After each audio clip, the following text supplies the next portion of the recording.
Hi, fifth graders and parents. So I've been getting a few questions about how to use Google Classroom to figure out due dates and to kind of make yourself a to-do list for each day. Every day we end our Zoom classes at 1, but then you're responsible for finishing up your work in the afternoon. So the first thing you can do is go to Google Classroom. There's two ways to look for your assignments. The first one is to scan this page of all the different classrooms that you are a part of. Right here in the box, it shows you outstanding work that you still need to accomplish. If you have something in this box, and you know that it's Monday, and this is now due the next day, if you hover over the words, you can click on that link, and it'll bring you right to the assignment.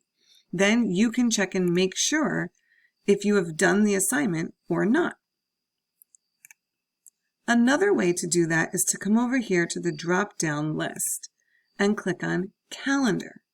The calendar is then going to show you all the different assignments that you have due this week that your teacher has put in at this point. So if it is Monday, you're going to be looking at the list of things that's due on Tuesday and making sure that you have done all of those things. On Tuesday, I could be placing new things on your calendar that's due Wednesday.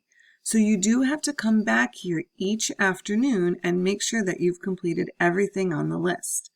Again, if you hover over this and click on it, it'll bring you right to the assignment. I hope this helps everybody stay organized this week. Have a great week, guys.